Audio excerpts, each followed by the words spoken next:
Kemudian Tuhan menampakkan diri kepada Abraham dekat pohon tarbantin di Mamre. Sedang ia duduk di pintu kemahnya waktu hari panas terik. Ketika ia mengangkat mukanya, ia melihat 3 orang berdiri di depannya. Sesudah dilihatnya mereka, ia berlari dari pintu kemahnya menyongsong mereka.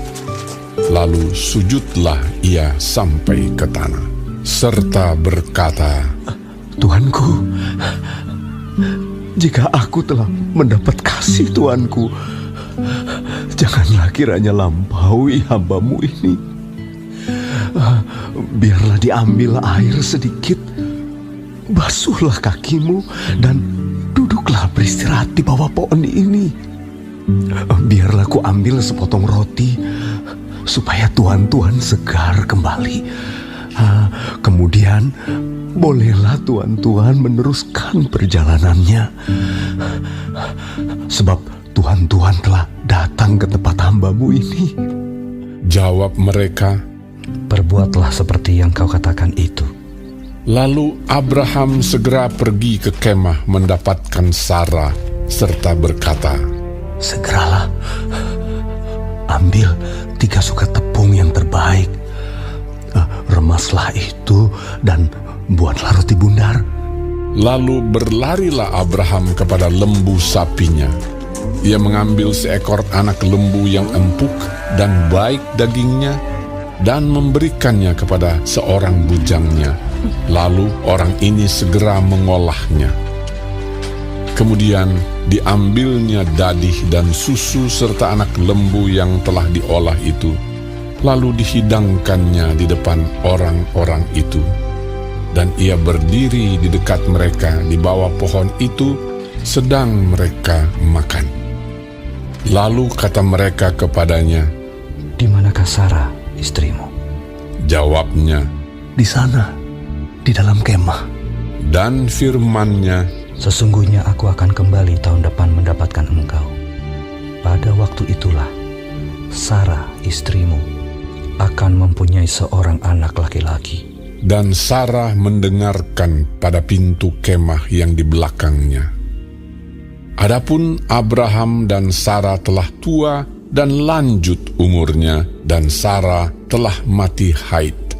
Jadi tertawalah Sarah dalam hatinya, katanya, akan berakhir ke aku setelah aku sudah layu, sedangkan tuanku sudah tua.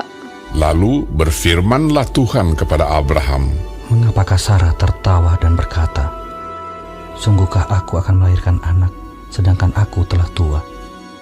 Adakah sesuatu apapun yang mustahil untuk Tuhan? Pada waktu yang telah ditetapkan itu, tahun depan, aku akan kembali mendapatkan engkau. Pada waktu itulah, Sarah mempunyai seorang anak laki-laki.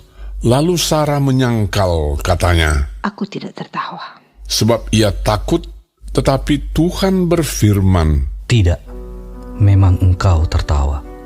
Lalu berangkatlah orang-orang itu dari situ dan memandang ke arah Sodom.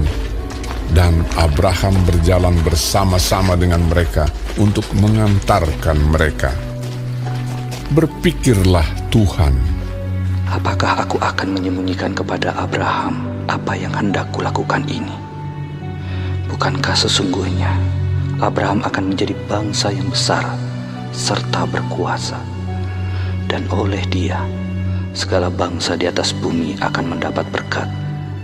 Sebab aku telah memilih dia supaya diperintahkannya kepada anak-anaknya dan kepada keturunannya, supaya tetap hidup menurut jalan yang ditunjukkan Tuhan, dengan melakukan kebenaran dan keadilan, dan supaya Tuhan memenuhi kepada Abraham apa yang dijanjikannya kepadanya.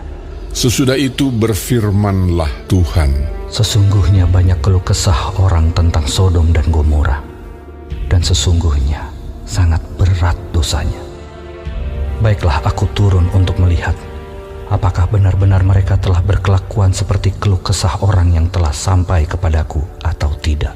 Aku hendak mengetahuinya. Lalu berpalinglah orang-orang itu dari situ dan berjalan ke Sodom. Tetapi Abraham masih tetap berdiri di hadapan Tuhan. Abraham datang mendekat dan berkata, Apakah engkau akan melenyapkan orang benar bersama-sama dengan orang fasik?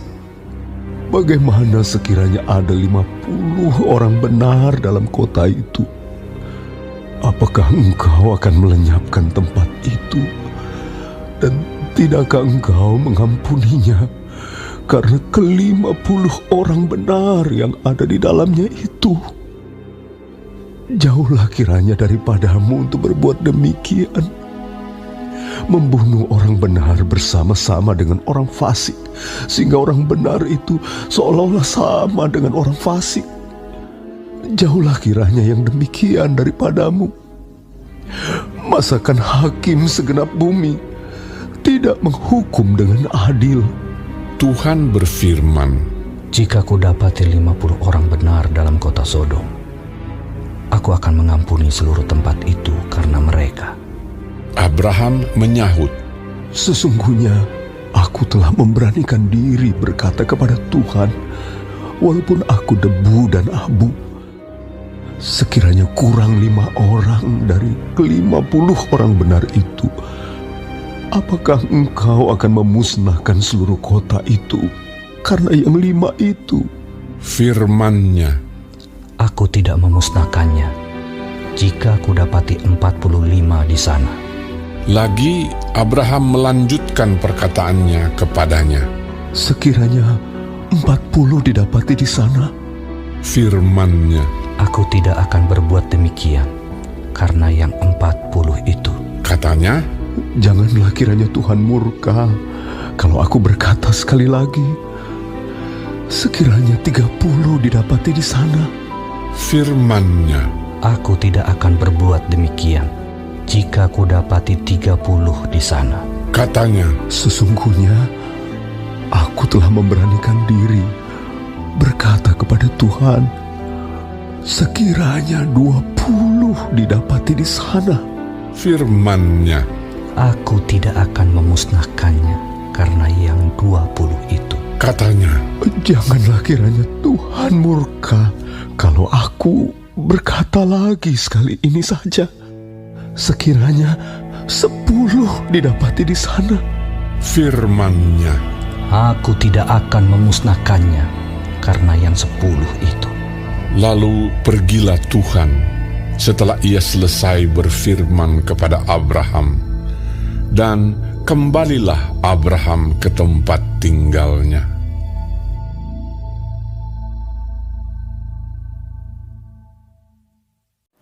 Shalom saudara-saudaraku yang dikasihi Tuhan Yesus. Puji Tuhan kalau sampai hari ini kita masih diberi kesempatan hidup dan dapat mempelajari firman Tuhan dari kitab Kejadian pasal 18. Tuhan Yesus memberkati. Mengenai 3 pengunjung. Salah satu dari ketiga orang itu adalah manifestasi Tuhan dalam rupa manusia, dan 2 orang lainnya adalah malaikat dalam rupa manusia. Pada awal pertemuan, Abram tidak mengenal dan mengetahui mengenal itu.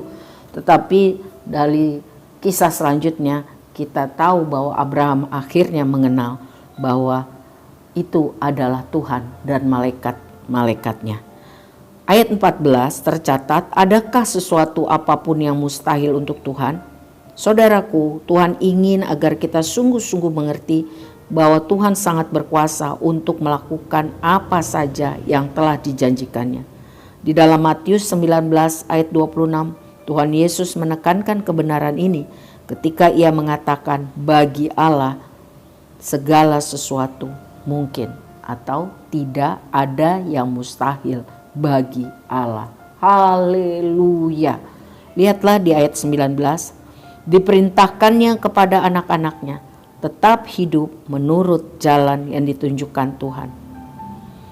Saudara, yang penting dalam panggilan Abraham adalah Tuhan mau agar Abraham menjadi pemimpin rohani dalam rumah tangganya. Abraham harus mendidik anak-anaknya, keturunannya hidup menurut jalan Tuhan. Demikianlah Tuhan menetapkan ayah atau bapak atau papa atau papi sebagai orang yang bertanggung jawab terhadap kerohanian dalam keluarganya, mengasuh anak-anak keturunannya untuk hidup menurut jalannya Tuhan, hidup melakukan kebenaran, hidup melakukan keadilan, dan menjadi teladan yang baik. Lihatlah di ayat 20, sangat berat dosanya. Tuhan tidak pernah mengabaikan dosa. Tuhan melihat setiap kejahatan, ketidakadilan, kebejatan yang dilakukan manusia. Jikalau manusia itu bertobat, maka akan ada pengampunan. Tetapi jika tidak ada pertobatan, maka pada waktu dan cara Tuhan, Ia akan menghakimi, akan menghukum, akan menuntut kejahatan. Jadi mari kita hidup dalam pertobatan. Lihatlah di ayat 22, Abraham masih tetap berdiri di hadapan Tuhan. Karena Abraham sangat memperhatikan dan mengasihi Lot sekeluarga, maka ia sungguh-sungguh berdoa agar Tuhan tidak membinasakan kota kediaman Lot dan keluarganya. Tuhan menjawab doa Abraham. Tuhan mendengar. Tuhan tidak menghukum orang benar bersama dengan orang jahat. Tuhan menyelamatkan orang benar tetapi membinasakan orang jahat. Saudaraku, pada hari murka Tuhan yang akan menimpa bumi dan seluruh isinya,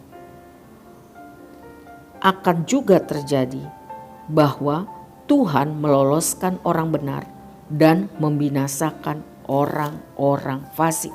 Tercatat dalam inti 1 Tesalonika 5 ayat 2 sampai 9. 1 Tesalonika 5 ayat 2 sampai 9. Intinya adalah hari Tuhan akan datang seperti pencuri pada malam. Kita semua adalah anak-anak terang dan anak-anak siang. Kalau kita percaya kepada Kristus Yesus sebagai Tuhan dan Juru Selamat, baiklah kita berjaga-jaga dan sadar, berbaju jirahkan iman dan kasih, berketopongkan pengharapan keselamatan. Tuhan tidak menetapkan kita untuk ditimpa murka, tapi untuk beroleh keselamatan oleh Yesus Kristus Tuhan kita. Mari kita berjaga-jaga dan sungguh-sungguh hidup dalam kebenaran firman, supaya waktu Tuhan datang, kita semua kedapatan percaya, taat, dan setia. Dan kita akan berjumpa dengan Tuhan, berbahagia selamanya. Amin.